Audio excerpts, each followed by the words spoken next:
ہم معاشرے کے اندر دیکھتے ہیں بہت سارے نوجوان خدمت خلق کا مشن لے کر کے راستوں میں آتے ہیں، لوگوں کو کھانا کھلاتے ہیں، پانی پلاتے ہیں، غریبوں کی مدد کرتے ہیں، مسکینوں کو کھانا کھلاتے ہیں، یہ تمام چیزیں تو کر لیتے ہیں، لیکن ان کے گھر کے اندر ان کے بوڑھے ماں باپ بیمار ہیں، لیکن ان کی عیادت نہیں کرتے، ان پر مال کو خرچ نہیں کرتے۔ کیا یہی خدمت خلق ہے؟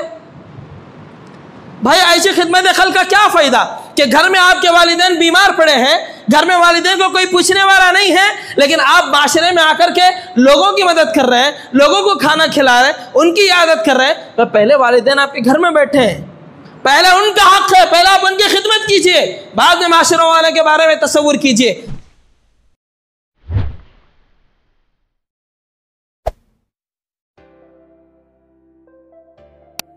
ان الحمد للہ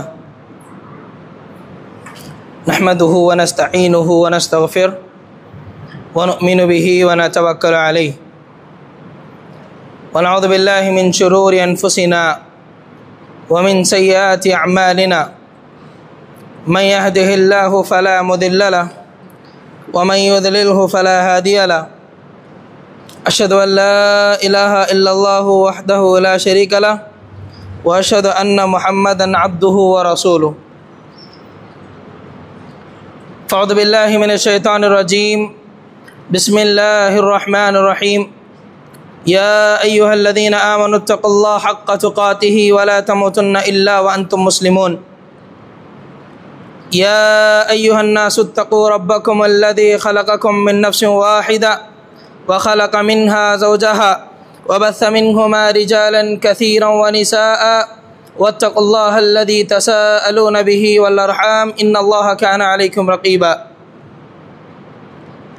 يا ايها الذين امنوا اتقوا الله وقولوا قولا سديدا يصلح لكم اعمالكم ويغفر لكم ذنوبكم ومن يطع الله ورسوله فقد فاز فوزا عظيما اما بعد فان خير الحديث كتاب الله وخير الهدى هدى محمد صلى الله عليه وسلم وشر الأمور محدثاتها وكل محدثة بدعة وكل بدعة ضلالة الضلالة في النار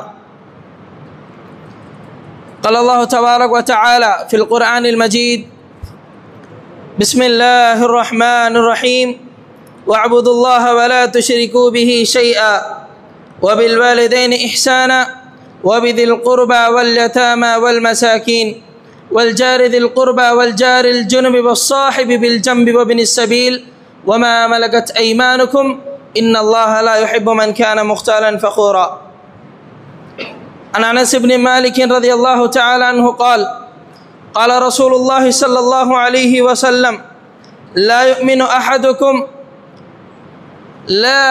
أحدكم حتى يحب لأخيه ما يحب لنفسه رواہ البخاری فی کتاب الادب۔ تمام قسم کی تعریف و توصیف، کبریائی و بڑائی، جاہ و جلال، شان و شوکت صرف اسی اللہ رب العالمین کے لیے لائق و سزاوار ہے جو میرا اور آپ کا خالق ہے، مالک ہے، رازق ہے۔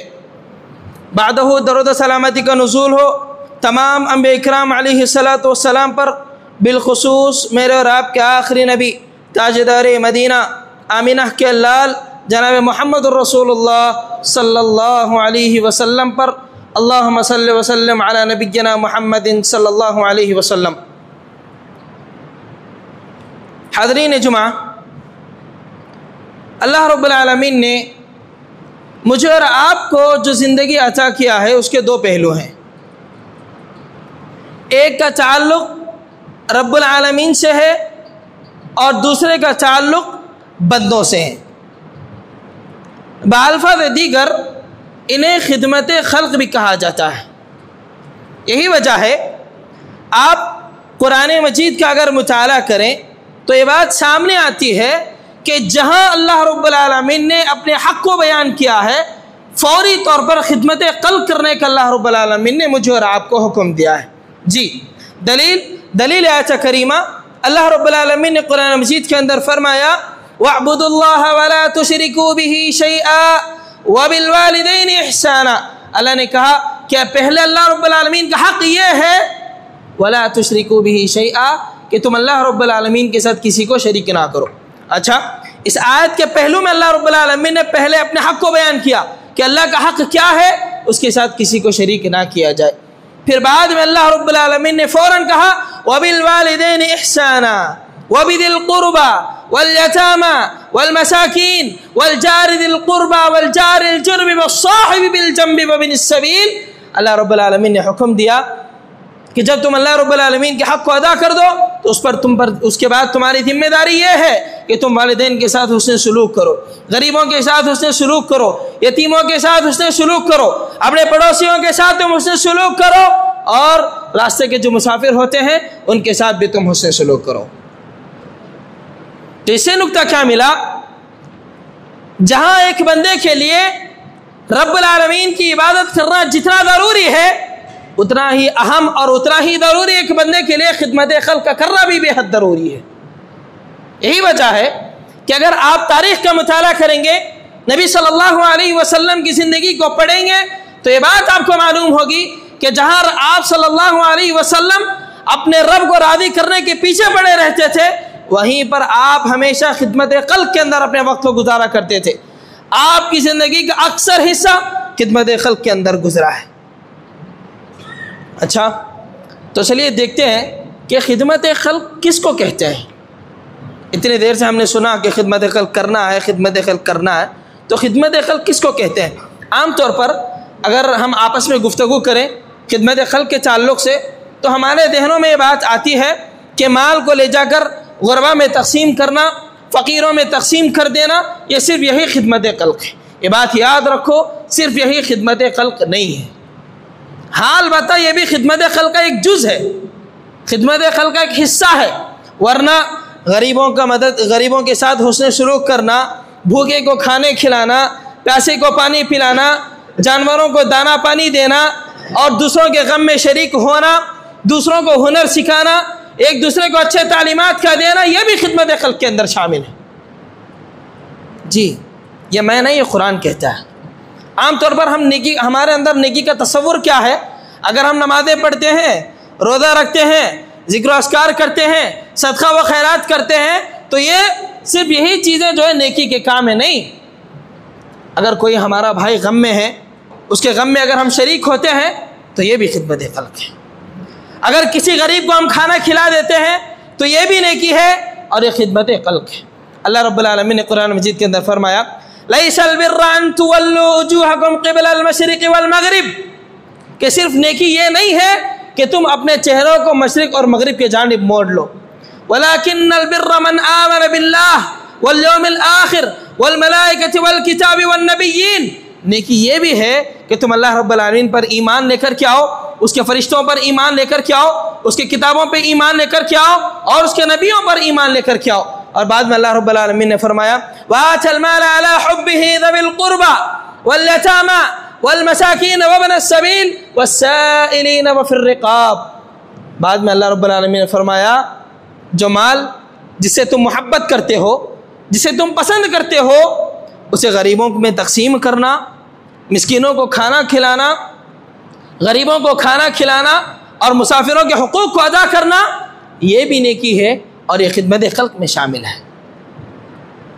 تو اس سے نقطہ کیا ملا کہ ہم جو تصور کرتے ہیں کہ نیکی کا مطلب صرف نمازوں کو ادا کرنا، روزے رکھنا، حج کرنا، یہ صرف نیکی نہیں ہے. غریبوں کے ساتھ حسن معاملہ کرنا، ان کے ساتھ ان کے غموں میں شریک ہونا، ان کو اپنے سینوں سے لگانا، غریبوں کے حال کو پوچھنا، یہ بھی خدمت خلق میں شامل ہے اور یہ بھی نیکی میں شمار ہے. اور یقیناً غربا پر جو مال تقسیم کیا جاتا ہے، فقیروں پر جو مال خرچ کیا جاتا ہے، یقین مانیے سب سے بہترین مال ہے. جتنے مال جو کچھ ہم خرچ کرتے ہیں اس میں سب سے افضل ترین اور سب سے بہترین مال اگر کوئی ہے تو غربا پر، مساکین پر، یتیموں پر جو مال خرچ کیا جاتا ہے یقیناً وہ سب سے بہترین خرچ ہے. جی، اللہ نے قرآن مجید کے اندر فرمایا يَسْأَلُونَكَ مَاذَا يُنْفِقُونَ. اللہ کے نبی آپ سے اگر کوئی پوچھیں کہ سب سے بہترین خرچ کیا ہے تو آپ بتا دیجئے قُلْ مَا أَنفَقْتُم مِّن خَيْرٍ فَلِلْوَالِدَيْنِ وَالْأَقْرَبِينَ وَالْيَتَامَى وَالْمَسَاكِينِ وَابْنِ السَّبِيلِ وَمَا تَفْعَلُوا مِن خَيْرٍ فَإِنَّ اللَّهَ بِهِ عَلِيمٌ. اللہ کے نبی اگر آپ سے کوئی پوچھے کہ سب سے بہترین خرچ کرنا کیا ہے تو آپ بتا دیجئے کہ والدین کے لیے خرچ کرنا، قرابت داروں کے لیے خرچ کرنا، یتیموں کے لیے خرچ کرنا، مسکینوں کے لیے خرچ کرنا یقیناً یہ سب سے بہترین خرچ کرنا ہے۔ اگر آپ اس آیت کریمہ کے اندر غور کریں گے تو سب سے پہلی چیز آتی ہے کہ اس آیت کریمہ میں اللہ رب العالمین نے خدمت خلق کرنے کا حکم تو دیا ہے، لیکن سب سے پہلے کس کا حق بیان کیا؟ کہا فللوالدین، آپ اپنے والدین کے ساتھ خدمت خلق کیجئے۔ اللہ رب العالمین نے مسکین، فقیر، غربا کا تذکرہ بعد میں کیا ہے، سب سے پہلے والدین اور رشتہ داروں کا اللہ رب العالمین نے تذکرہ فرمایا ہے۔ تو اس سے نکتہ کیا ملا؟ ہم معاشرے کے اندر دیکھتے ہیں بہت سارے نوجوان خدمت خلق کا مشن لے کر کے راستوں میں آتے ہیں، لوگوں کو کھانا کھلاتے ہیں، پانی پلاتے ہیں، غریبوں کی مدد کرتے ہیں، مسکینوں کو کھانا کھلاتے ہیں، یہ تمام چیزیں تو کر لیتے ہیں، لیکن ان کے گھر کے اندر ان کے بوڑھے ماں باپ بیمار ہیں، لیکن ان کی عیادت نہیں کرتے، ان پر مال کو خرچ نہیں کرتے۔ کیا یہی خدمت خلق ہے؟ بھائی ایسی خدمت خلق کا کیا فائدہ کہ گھر میں آپ کے والدین بیمار پڑے ہیں، گھر میں والدین کو کوئی پوچھنے والا نہیں ہے، لیکن آپ معاشرے میں آ کر کے لوگوں کی مدد کر رہے ہیں، لوگوں کو کھانا کھلا رہے ہیں، ان کی عیادت کر رہے ہیں۔ تو پہلے والدین آپ کے گھر میں بیٹھے ہیں، پہلے ان کا حق ہے، پہلے آپ ان کی خدمت کیجئے، بعد میں معاشروں والے کے بارے میں تصور کیجئے۔